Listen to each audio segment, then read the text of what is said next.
Salut à vous, bien-aimés dans le Seigneur. Nous vous bénissons de la part de Dieu notre Père, par Jésus-Christ, le seul Seigneur, le seul Sauveur, celui qui est, qui était et qui revient bientôt.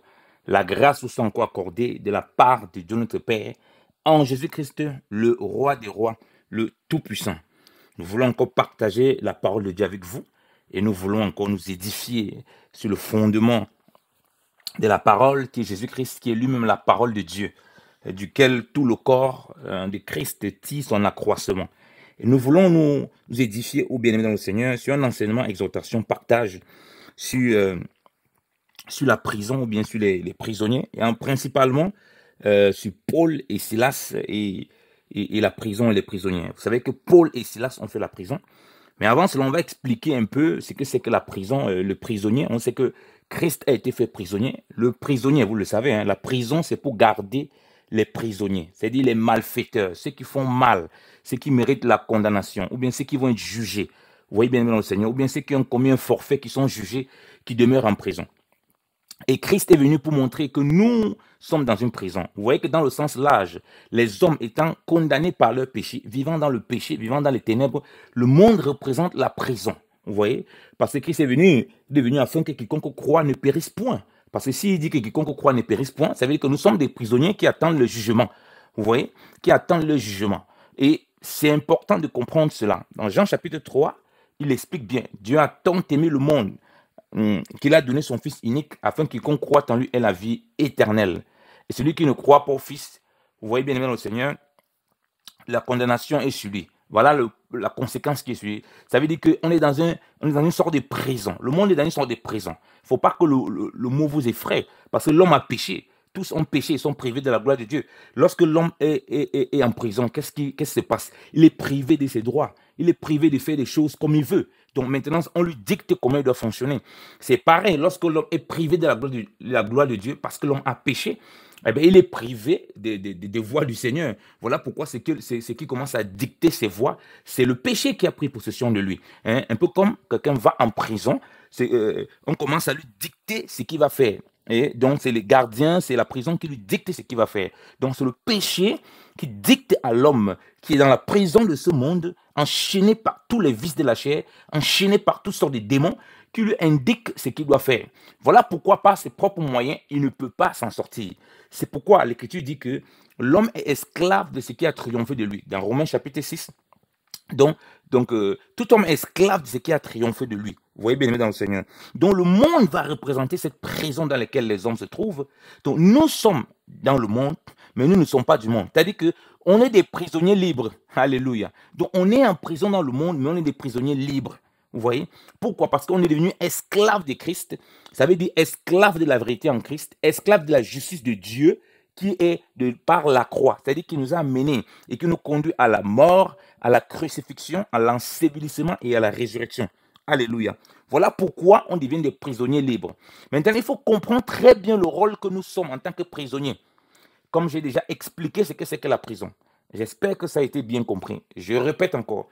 Le monde entier est sous la puissance du malin. Le monde entier s'est détourné de Dieu. Le monde entier est dans les ténèbres. Le Seigneur dit dans sa parole, dans Jean chapitre 1, que la lumière, lui, dans les ténèbres, et les ténèbres ne l'ont pas reçu. Jésus-Christ est venu parmi les hommes qui étaient dans les ténèbres, parmi l'homme qui est dans les ténèbres.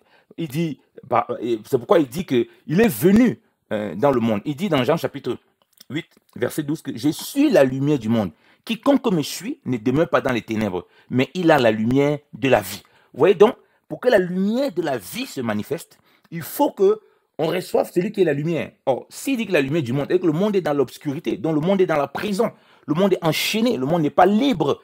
Il dit que si quelqu'un croit en lui, par exemple, le Seigneur dit que si quelqu'un croit en lui, vous voyez, il est passé de la mort à la vie. Hein, dans Jean chapitre 4, il dit qu'il est passé de la mort à la vie, bien aimé dans le Seigneur. Jean chapitre 5, temps pour moi.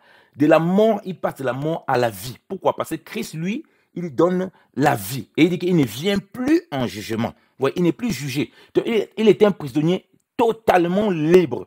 Libre d'apporter la vie. Alors que les autres, ce qu'ils font, c'est la mort qu'ils apportent. Parce que le salaire du péché, c'est la mort. Or, celui qui a la vie, il produit la vie. Donc, le Seigneur va accomplir cela sur le plan donc physique. Il va venir physiquement Je dis du ciel, il arrive en tant qu'homme, il est la lumière du monde pour briller dans le monde, pour éclairer les hommes, pour qu'ils sortent de la prison, des démons, de la prison, de l'obscurantisme de la chair, de la prison des raisonnements mondains. Et lui-même, physiquement, il va être arrêté pour être emmené en prison. Lorsqu'il va être arrêté pour être amené en prison, qu'est-ce qui va se passer? Il va nous révéler très bien cette figure dont nous avons parlé, qu'il est venu afin que ceux qui ne voient pas voient. Donc ceux qui sont vraiment dans l'obscurité, dans les ténèbres, dans la prison. Voilà pourquoi ceux qui étaient chargés de tout ça des démons, il les délivrait. Afin qu'ils recouvrent la liberté. C'est-à-dire la liberté de servir Dieu, d'adorer Dieu en esprit et en vérité.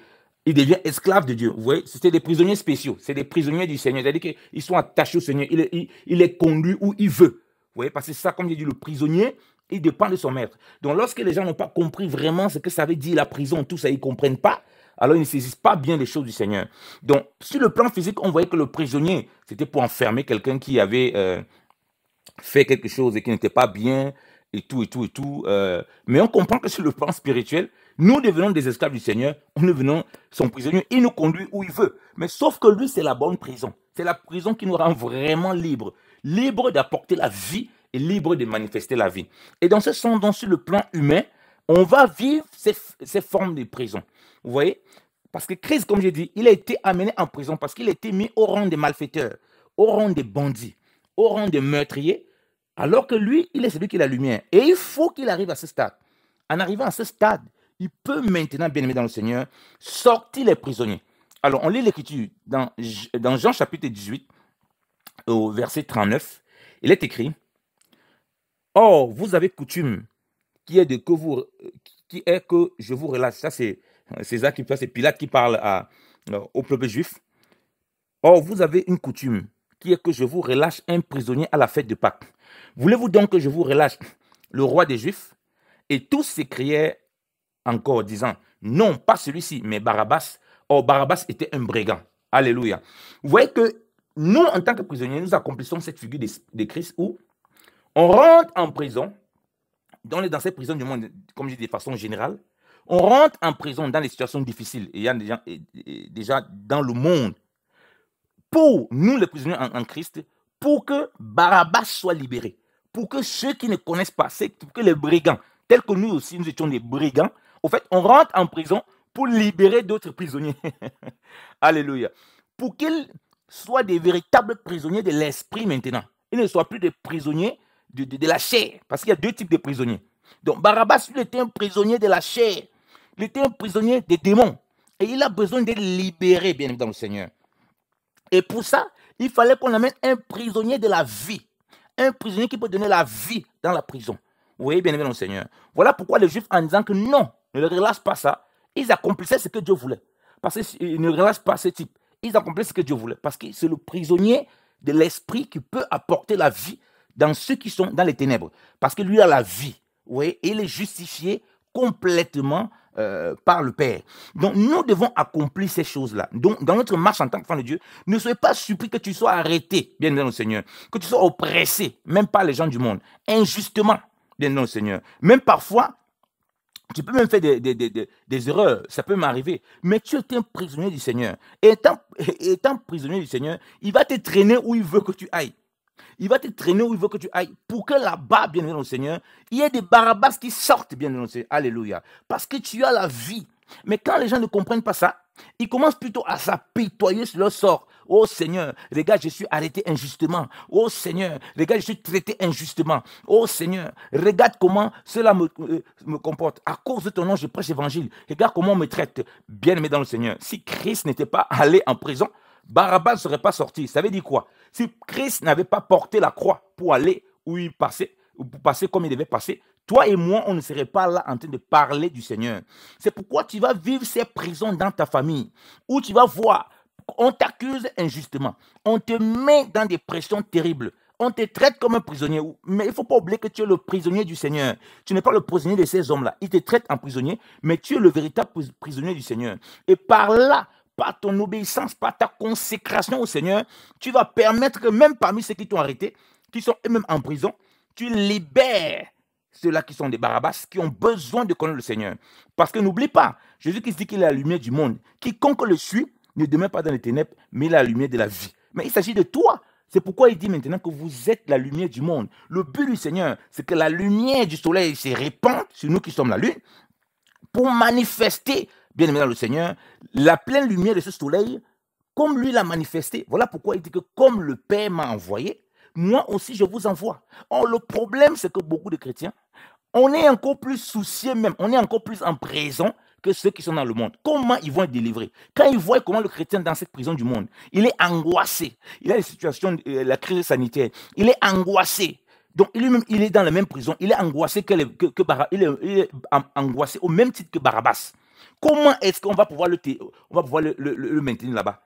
On ne pourra pas. Alors qu'on a besoin de le maintenir là-bas pour sortir Barabbas. Donc celui qui doit souffrir pour que les Barabbas sortent des prisons, c'est celui-là qui est le brigand du Seigneur, qui en prison, alléluia, autant pour moi, doit manifester la vie du Seigneur, doit glorifier le Seigneur, doit montrer aux prisonniers qui sont là que voici la voie du Seigneur, afin qu'ils soient non plus des prisonniers selon le monde, non plus des brigands de la chair selon la chair, mais qu'ils soient maintenant, bien aimés dans le Seigneur, des esclaves de Christ. Ils soient maintenant ceux qui sont attachés, des prisonniers du Seigneur pour faire son œuvre. Alléluia. Donc nous sommes les prisonniers du Seigneur. Nous sommes traités comme des malfaiteurs. C'est pourquoi Paul dit que je suis enchaîné comme un malfaiteur. Mais la parole de Dieu n'est pas liée, bien aimé dans le Seigneur. Donc vous voyez qu'il dit que ce n'est pas lié. La preuve, il nous donne les lettres étant en prison. Et c'est ça qui nous bénit depuis des milliers d'années. Vous voyez, depuis les 2000 ans. Vous voyez, c'est ça qui nous bénit, qui nous édifie, qui nous fortifie. Parmi tant d'autres. Donc, vous voyez qu'il n'était pas un prisonnier, en réalité, selon l'esprit. Oui, bon, quand il dit, comprenez mon langage, c'est-à-dire qu'il n'était pas sur le plan charnel, il était prisonnier. Sur le plan de l'esprit, il était prisonnier de Christ. Et il était libre, parce que cette prison de Christ le rendait libre de pouvoir nous édifier, nous bénir. Vous voyez bien, non, Seigneur. Au travers de cela, vous savez que plusieurs qui ont lu la parole, paf, ils ont connu le Seigneur. Plusieurs qui ont prêché la parole par lequel Dieu s'est servi de Paul par ses épîtres. Plusieurs qui ont reçu cette parole, mais ils ont été bénis parce qu'il était un véritable prisonnier du Seigneur qui devait se donner pour que les autres reçoivent la vie. Voilà pourquoi il dit que je souffre tout à cause des élus. Maintenant, les gens ne veulent plus souffrir. Oh, situation sanitaire. Oh, le problème du travail. Le chrétien est dans la peur. Le chrétien est dans la panique. Le chrétien se bat au même titre que le païen. Et du coup, les gens du monde, ils ne voient pas en nous les vrais prisonniers qui sont libres dans le monde. Donc, quand les gens ont peur, quand les gens sont paniqués par toutes sortes de situations, les chrétiens commencent plutôt à regarder tout ce qui se passe dans le monde et ils définissent leur vie en fonction du monde. Un prisonnier ne peut pas définir sa vie en fonction d'un projet quelconque parce qu'il ne sait pas quand il va sortir de là. Surtout le prisonnier de la chair là, dans le monde, là, ils ne savent rien du tout. Vous voyez que tout ce que le monde a planifié, le monde est dépassé aussi par ce qui se passe parce qu'il ne maîtrise ni l'avenir, ni rien quoi que ce soit. Même les devins, les diseurs de bonne aventure ne maîtrisent absolument rien. Vous voyez, bien aimé dans le Seigneur. Et ils ont besoin que nous nous consacrons.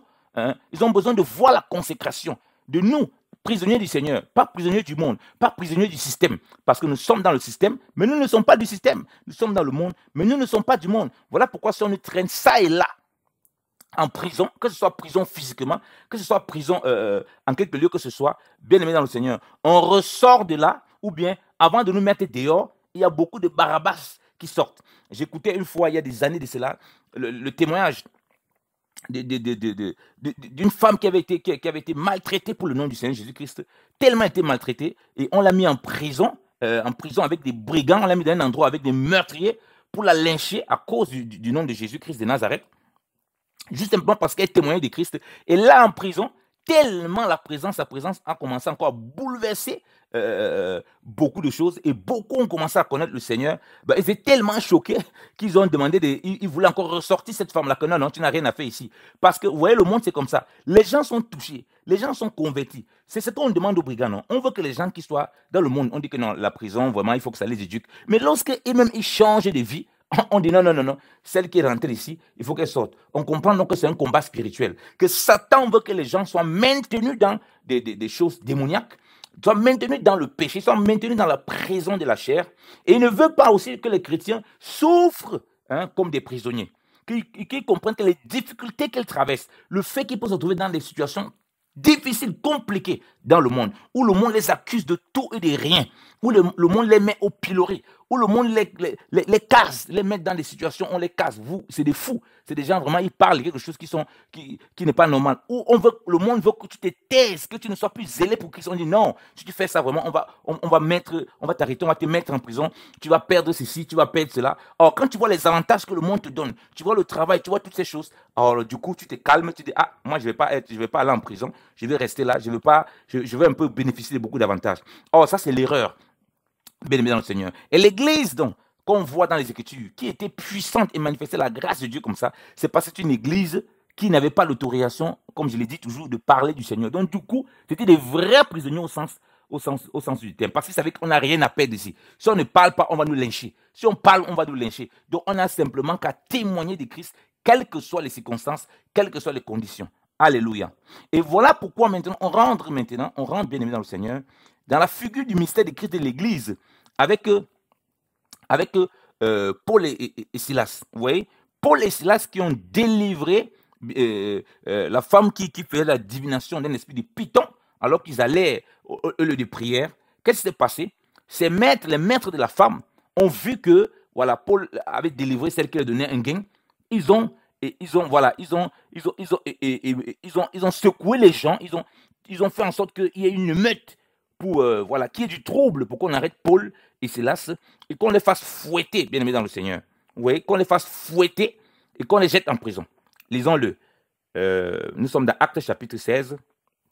On lit dans Luc second, à partir du verset 19. Après que Paul ait chassé l'esprit de python dans la femme qui faisait la divination. Donc l'esprit de divination, l'esprit de python. À partir du verset 19. Les maîtres de la servante, voyant disparaître l'espoir de leur gain, se saisirent de Paul et de Silas et les traînaient sur la place publique devant les magistrats. Ils les présentaient aux prêteurs en disant « Ces hommes troublent notre ville.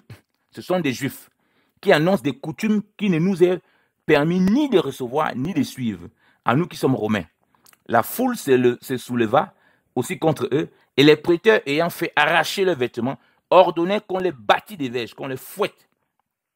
Après qu'on leur eut chargé de coups, ils les jetèrent en prison, en recommandant au geôlier de les garder sûrement.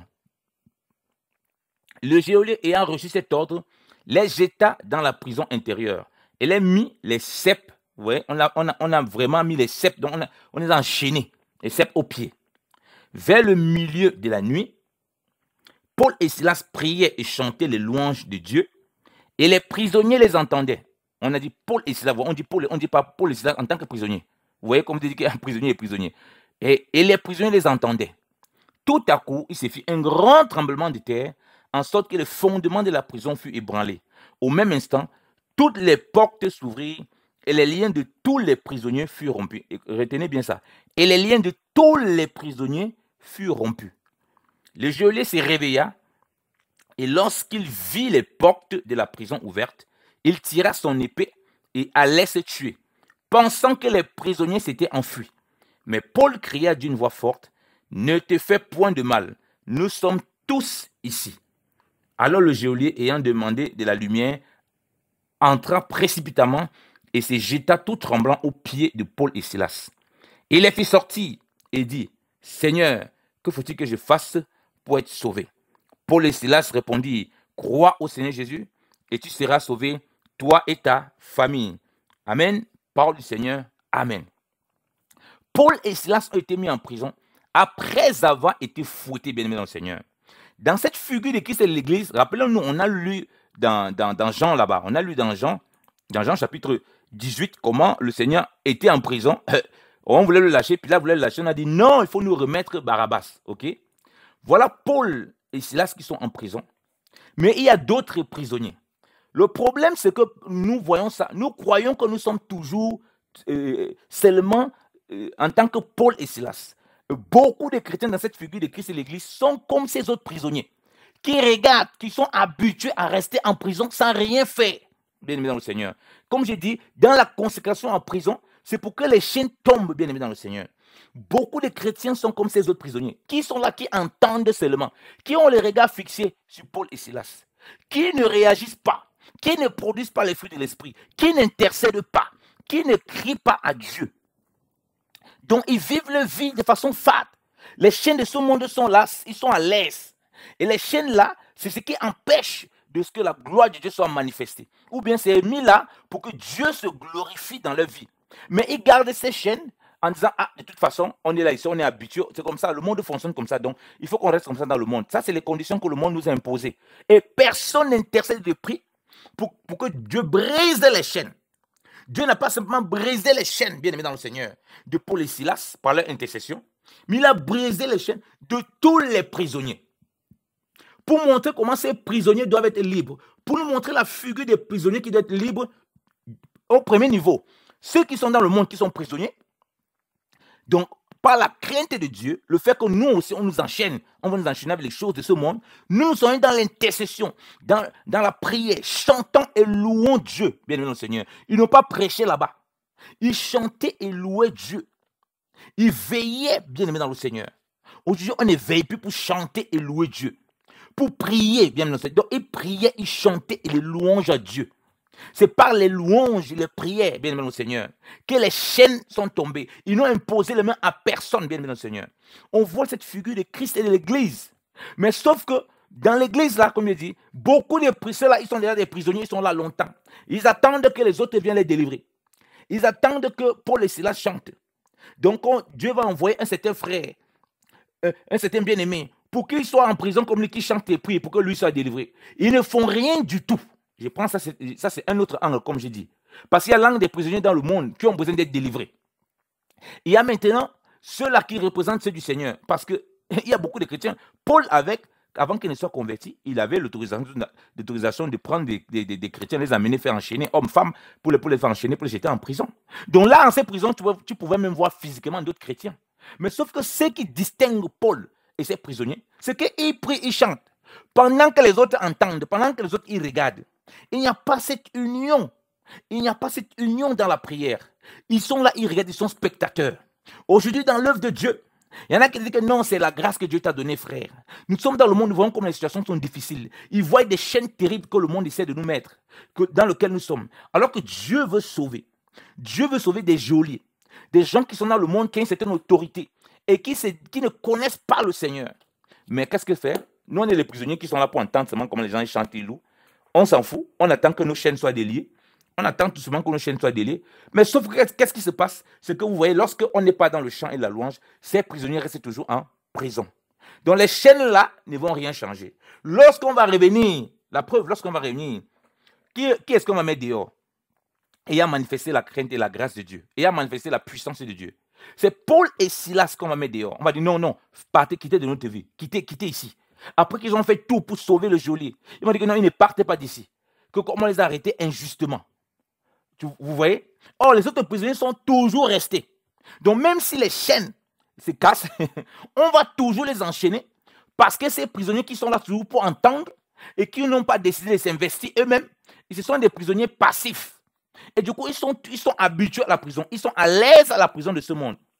Et le premier niveau de la prison de ce monde, comme j'ai dit, c'est le fait de toutes les conditions difficiles dans lesquelles le monde nous a installés. Et il n'y a plus la vie de la foi pour surmonter cette chose. Ah, c'est un. Il y a aussi l'enchaînement qu'on peut nous mettre. Beaucoup de personnes sont là. On t'oblige à ne plus faire les choses du Seigneur. Mais on met toutes sortes de conditions pour que tu régnes le Seigneur, pour que tu rejettes, pour que tu sois paresseux, pour que tu deviens froid, pour que tu deviens... ou bien... Bon, là, ils ne sont même pas tièdes, ils entendent seulement.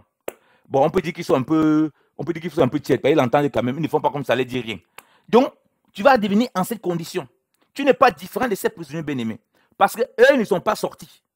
Ces prisonniers sont tous restés. Donc, on est revenu encore, on a enchaîné. Donc, parfois, tu vois, Paul et Silas, tu crois que tu es là-bas. Alors que toi, mon frère et ma soeur, tu es du côté de ceux-là qui entendent. Est-ce qu'on veut se réveiller, bien-aimé dans le Seigneur, et être des prisonniers qui louent le Seigneur, qui glorifient le Seigneur, qui chantent le Seigneur, parce que nous sommes les prisonniers de Christ pour apporter cette vie, afin que les prisonniers soient libérés. Afin que des personnes soient libérées au nom de Jésus-Christ de Nazareth. Oh, bien-aimé dans le Seigneur. Et ça, on voit. C'est dans la veillée dans le Seigneur. C'est dans la veillée. Ça veut dire que ces prisonniers-là ne dormaient pas, ils pouvaient entendre. Donc, ils étaient encore bien éveillés. Est-ce que ça ne ressemble pas à ta vie? Tu es encore bien là éveillé. mais ta vie n'est pas remplie de prières et de louanges. Les chaînes que tu as actuellement pendant que tu es, tu es éveillé là, c'est la télévision, c'est les films, hein, c'est le péché, c'est toutes sortes de choses auxquelles tu es attaché. Mais tu entends les louanges et les cantiques qu'on chante, tu entends des trucs, mais tu es là sur ton téléphone, en train de regarder des impuretés, en train de te disputer ça et là, en train de faire des choses qui déshonorent le Seigneur, en train de te distraire par toutes sortes de choses. Donc ils sont là en train de veiller, et même ils entendent. Mais ils entendent, ils ne s'associent pas à cela. Donc la figure des prisonniers dont je prends ici, comme je prends la figure de l'Église, parce que comme je dis, nous sommes des prisonniers non pas du monde, mais du Seigneur. Donc, ils entendent. Ça veut dire qu'ils sont capables d'entendre au milieu de la nuit. Donc, ils ne dorment pas profondément. Donc, ils entendent, mais aucune participation. On attend seulement. On regarde. Bien aimé dans le Seigneur, est-ce que ce n'est pas ton cas? Pendant que à l'église, les frères se réunissent pour veiller et prier, tu vas avoir un frère, tu vas avoir un bien-aimé qui va te dire qu'il ne peut pas veiller et prier. Mais il ne dort pas chez lui. Chez lui, il va rester, se distraire avec toutes sortes de choses. C'est les chaînes que le monde a mis sur lui. Alors que pendant ce temps, d'autres frères, ils ont certaines chaînes, certaines difficultés communes, mais ils cassent ces difficultés. Ils cassent la fatigue. Les chaînes de la fatigue sont cassées, bien aimé le Seigneur. Les chaînes de l'incrédulité sont cassées. Les barrières que le monde peut mettre, que ce soit spirituellement et physiquement, sont cassées parce qu'ils ont décidé qu'ils vont veiller dans le jeûne et la prière, en priant, en chantant les louanges du Seigneur. Alléluia. Alléluia. Comment on veut que les liens des autres prisonniers soient rompus, bien aimés dans le Seigneur, quand nous-mêmes nous sommes habitués à vivre dans ces liens qui ne sont pas rompus, bien aimés dans le Seigneur. Vous voyez les chrétiens qui sont habitués à une condition où ils sont totalement liés par tellement de choses, où Dieu est la dernière des priorités. Or, lorsqu'on lit quelqu'un comme ça, là, ce n'est pas facile avec les liens. Ces mouvements sont difficiles. Paul n'a pas regardé que, mais on va faire ça avec les chaînes, tout ça, c'est compliqué. Mais qu'est-ce qu'ils font? Ils se mettent à louer et chanter. On voit donc ceux qui vivent cette figure de prison, c'est des gens qui ne s'arrêtent pas de louer Dieu, quelles que soient les circonstances dans lesquelles ils se trouvent. Parce qu'ils savent qu'ils sont des prisonniers qui ont la vie, qui doivent donner la vie à d'autres prisonniers. Vous voyez que le geôlier lui-même, il était un prisonnier de la chair. C'est pourquoi il vient demander, que faut-il faire pour être sauvé, bien aimé dans le Seigneur. Et si toi, aujourd'hui, tu te retrouves parmi les prisonniers qui entendent, peut-être tu m'entends, tu es ce prisonnier qui m'entend, et que tu n'es pas dans la louange et la prière, c'est le temps de Dieu de t'interpeller, parce que par la louange et la prière, quand m'attendant, ma parole est comme ces prières et ces chants de louange qui doivent casser tes chaînes, mais pour que toi tu ne restes pas avec les chaînes cassées, tu m'observes, mais pour que toi aussi tu rentres dans la prière, bien aimé Seigneur, et les chants de louange à Dieu. Alléluia. Donc vous voyez même que lorsque le miracle se produit, tous les chaînes sont rompues, ils n'ont pas rendu gloire à Dieu. Et comme on voit beaucoup d'enfants de Dieu aujourd'hui, les chaînes tombent, ils ne rendent pas gloire à Dieu, ils ne glorifient pas Dieu. Et puis ils sont étonnés encore que demain ils sont enchaînés. Voilà pourquoi il dit voilà pourquoi certaines personnes ils ont des problèmes. On dit on chasse les démons, Mais ils reviennent encore enchaînés. Ils reviennent enchaînés comme ces prisonniers. Ils vont rester là-bas en prison. Pourquoi? Pourquoi, bien dans le Seigneur? Pourquoi? Parce que lorsque les chaînes tombent, au lieu de glorifier Dieu, au lieu de rester dans cette louange, il veut rester des prisonniers selon la chair, au lieu de des prisonniers selon l'esprit. Et ça montre aussi la visitation que Dieu nous fait. Lorsque Dieu nous visite, on peut avoir des difficultés dans notre marche, bien aimé dans le Seigneur. Il nous visite puissamment. Mais si on était seulement à l'écoute, on n'était pas nous-mêmes consacrés. Alors, lorsque la visitation vient, on regarde, on nous-mêmes étonnés. Mais il n'y a pas de cri de louange. Donc, même à ce niveau, une difficulté t'arrive. Tu es dans cette prison. Peut-être longtemps, tu es intercédé. Je prends encore cet autre pan. Tu es ce prisonnier qui est là depuis en prison.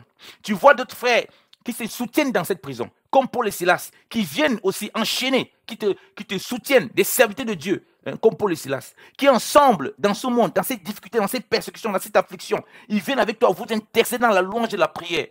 Ils intercèdent. Au fait, toi, tu as celui qui écoute. Ils intercèdent par leurs paroles, par les exhortations. Ils intercèdent par les prières, bien aimés dans le Seigneur, par les louanges qu'ils font à Dieu. Lorsque tu vois tes chaînes tomber, comme tous ceux qui ont vu la visitation de Dieu, tu dois crier gloire et louange à Dieu. Tu dois sortir de cette prison liée, je veux dire prison de façon charnelle, qui est liée aux chaînes qui t'empêchent de glorifier Dieu. Afin que tu ne restes pas physiquement en prison comme ça là, mais que tu sortes d'autres prisonniers qui sont là. Alléluia. Mais vous voyez, bien aimé dans le Seigneur, à quel point, bien aimé dans le Seigneur, c'est difficile. Paul et Silas sont allés faire l'œuvre de Dieu, tandis que ces prisonniers sont toujours restés là-bas, bien aimé dans le Seigneur. Ils n'avaient pas où aller. Si on referme le truc là, ça ne se rouvre plus. Hein, parce que pour que ça se ouvre à nouveau, ces liens, ces chaînes, bien aimé dans le Seigneur, pour que ces liens des prisonniers, ces chaînes qu'ils avaient, pour que ça se casse, il faut la louange et la prière, il faut la consécration à Dieu.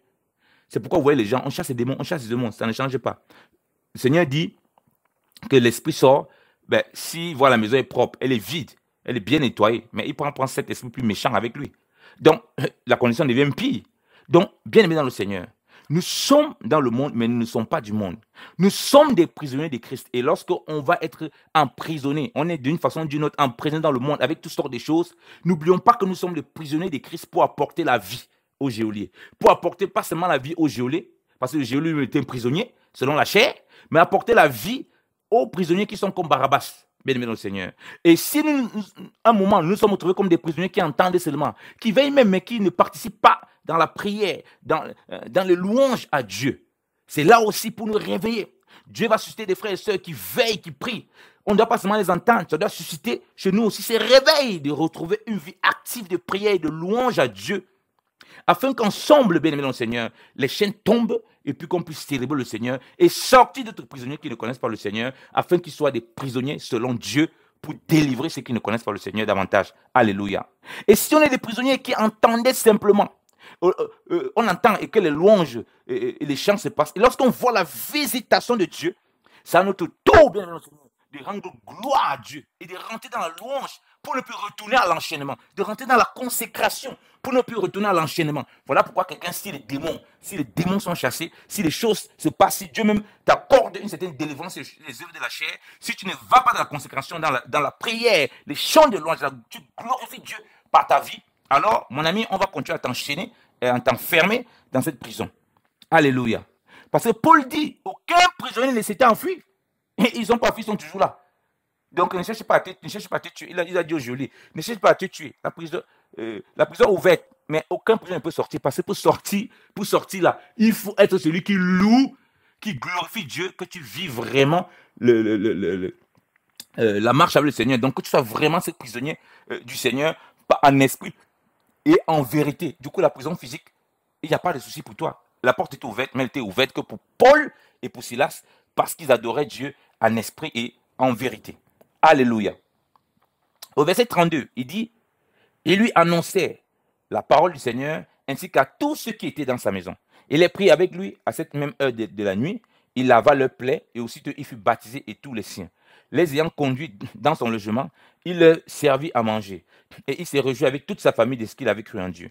Quand il se fit jour, les prêteurs envoyaient les lecteurs pour dire au geôlier, relâche ces hommes. Et le geôlier annonça la chose à Paul. Les prêteurs ont envoyé dire qu'on vous relâcha. Maintenant donc, sortez et allez en paix. Mais Paul dit au lecteur, après nous avoir battus des verges publiquement et sans jugement, nous qui sommes romains, ils nous ont jetés en prison et maintenant ils nous font sortir secrètement. Il n'en sera pas ainsi, qu'ils viennent eux-mêmes nous mettre en liberté. Les lecteurs rapportaient ces paroles aux prêteurs, qui furent effrayés en apprenant qu'ils étaient romains. Il vint les apaiser et il s'est mis en liberté en les priant de quitter la ville. Quand il fut sorti des prisons, ils entrèrent chez Lydie et après avoir vu et exhorté les frères, ils partirent. Amen, alléluia. Vous voyez comme je veux dire bien aimé dans le Seigneur, on va nous forcer de sortir de là. Voilà pourquoi tu vas aller dans un travail. On va croire que dans ce travail, on veut te mettre dans un endroit où on va te coincer, on va te caler, on va te détruire. Mais on réfléchit encore comment on va te sortir de là. Voilà pourquoi dans le monde, on va te mettre dans une situation compliquée, bien aimé dans le Seigneur. Mais si tu es Paul, et si nous sommes Paul, comme Paul est là, ceux qui prient, bien aimé, qui ont une vie consacrée dans la prière, chantant les louanges à Dieu notre Père par Jésus-Christ notre Seigneur, bien aimé dans le Seigneur, ils vont encore nous supplier que pardon, sortez. On ne veut plus que vous soyez là-bas. Et bien aimé dans le Seigneur, ça peut arriver aussi physiquement, comme ces fonds ont vécu physiquement. Et spirituellement, j'ai expliqué déjà le contexte. Ce n'est pas parce que d'autres sont persécutés dans notre ville. Nous, on doit se préparer à vivre ça. Nous, on doit se préparer à vivre ça parce qu'on est en train d'annoncer l'évangile. Pas parce qu'on est rebelle envers le système du monde, voilà, et tout, et tout. Non, parce qu'on annonce l'évangile. On témoigne de Christ. On va nous fermer la bouche. On va nous faire taire d'une façon ou d'une autre. On va nous mettre dans des prisons. Et dans cette prison-là, Dieu veut qu'on chante, on loue le Seigneur. Et dans cette prison, Dieu ne veut pas qu'on entende simplement. Si on entend, comment les autres, et nous sommes les prisonniers qui entendent comment nos frères chantent et prient comme Paul et glorifient le Seigneur, qu'on les retrouve dans le chant et la prière. Et aussi, si on ne ceux qui entendent à ce stade où on attend et puis on voit, on attend, on ne chante pas, on ne loue pas, même lorsqu'on voit la puissance et la manifestation de la gloire de Dieu, qu'on ne reste pas muet, mais qu'on chante et loin, on chante et glorifie Dieu. Parce que les portes qui sont grandement ouvertes là, c'est uniquement pour ceux qui sont Paul et Silas pour sortir. Ceux-là qui ne sortent pas, c'est parce qu'ils ne glorifient pas Dieu, bien évidemment, le Seigneur. Et donc, ils ne sont pas capables de reconnaître même les voix du Seigneur. Qui a reconnu le bras de l'Éternel? Qui a reconnu le bras du Seigneur? Oh, bien aimé le Seigneur. C'est pourquoi ensemble, on sort de la prison maintenant, qu'on sort, et de façon ultime, comment on va sortir de la prison? Sortir pour s'en aller avec le Seigneur, bien aimé le Seigneur. La sortie de cette prison du monde, c'est qu'on va sortir pour aller avec le Seigneur. Eh bien, ceux qui ne vont pas sortir, c'est qui? Ben, ceux qui sont les observateurs, ça c'est le dernier point, mais qui entendent tout le temps, qui sont comme s'ils fréquentent à l'assemblée, mais ils sont habitués, ils sont à l'aise dans les chaînes de ce monde, ils sont à l'aise dans les liens de la chair, ils sont à l'aise dans les liens des démons, ils sont à l'aise dans tout ce que le monde les a présenté comme friandises. Ça, c'est un pan. Hein. Je ne dis pas que j'ai pris les liens sur plusieurs aspects. Donc, il ne faut pas confondre. Paul et Silas, quand ils étaient liés, je n'ai pas dit ici qu'ils étaient liés avec le péché et machin. Non, je prends des aspects de ce que le lien peut représenter dans la parole de Dieu. Ok? Donc, ils sont à l'aise, ils sont établis à l'intérieur. Donc, du coup, même quand la visitation arrive, ça nous sert à quoi? Vous voyez? Vous savez que quand un animal est longtemps pris en captivité, lorsque un animal a été longtemps pris en captivité, donc tellement un animal sauvage, même lorsque vous voyez les documentaires, même lorsqu'on le libère de sa cage, on dit pardon, sors, va, tu pars. Il ne parvient pas à partir. Parce que tellement il était habitué à vivre en captivité. On a apprivoisé cet animal. Donc il est vivre en captivité. Il ne connaît plus la liberté que les animaux sauvages de son espèce doivent vivre dans. Il ne parvient plus, il ne connaît plus. Donc c'est là qu'ils sont enchaînés comme ça. Tellement l'enchaînement, ils sont habitués à cet enchaînement. Même quand il y a la démonstration de la puissance de Dieu pour le salut, à part le geôlier qui est à l'extérieur qui demande, eux, ça ne les intéresse pas. Il dit, on va sortir même pour aller où? On reste. Et parmi eux, beaucoup qui sont soi-disant dans la maison de Dieu. Mais lorsque Paul et Silas vont sortir, frère, c'est Paul et Silas qui figurent, nous qui allons sortir de la prison de ce monde, de la prison de ce monde. Je prends une autre comme j'ai dit, une autre figure spirituelle, avec le Seigneur, sortir avec lui pour aller rejoindre le Seigneur. Mais la porte ouverte, bien aimé, mais ce n'est pas tout le monde qui peut sortir là-bas dedans. Si tu n'es pas dans ces conditions comme Paul et Silas, tu ne peux pas sortir. Si nous ne pouvons pas sortir, sommes-nous ceux qui entendent seulement, hein, sommes-nous des prisonniers qui entendent seulement les prières, les chants de consécration, les bien-aimés, qui louent le Dieu véritable, Jésus-Christ de Nazareth, bien-aimé le Seigneur, et qui ne faisons rien? Ou bien sommes-nous ces prisonniers qui entendaient, mais qui prennent conscience qu'il faut louer le Seigneur et qui rejoignent cette louange avec le Seigneur, de telle sorte que lorsque les chaînes vont être ébranlées, on va sortir ensemble, bien-aimé le Seigneur? Ou bien sommes-nous comme Paul et Silas qui louent et qui chantent, bien-aimé le Seigneur, sont des véritables prisonniers de Christ pour ramener la liberté, pour ramener la vie et qu'ensemble on puisse sortir, bien-aimé le Seigneur, au temps convenable pour aller à la rencontre de notre Maître, parce que c'est ça la finalité de tout. Que le Seigneur nous bénisse abondamment, qu'il nous donne encore d'être des véritables instruments entre ses mains pour libérer ceux qui sont en prison autour de nous, dans nos familles, qui sont dans des jours terribles et qui voient aussi que nous on a certaines difficultés, mais à cause de la vie de l'Esprit de Christ qui est en nous, on peut leur communiquer la vie afin qu'ils soient libérés au nom de Jésus-Christ de Nazareth. C'est pour ça que nous sommes dans la prison de ce monde. C'est pourquoi on peut être dans les différents types de prisons, de difficultés qu'on peut traverser en famille, parmi les saints, parmi plusieurs bien-aimés, parmi nos collègues, et tout, bien-aimés dans le Seigneur. Que la grâce du Seigneur soit avec tous, bien-aimés dans le Seigneur, dans le nom de Jésus-Christ de Nazareth. Maranatha, Jésus revient bientôt. Soyez abondamment bénis au nom de Jésus-Christ de Nazareth. Amen.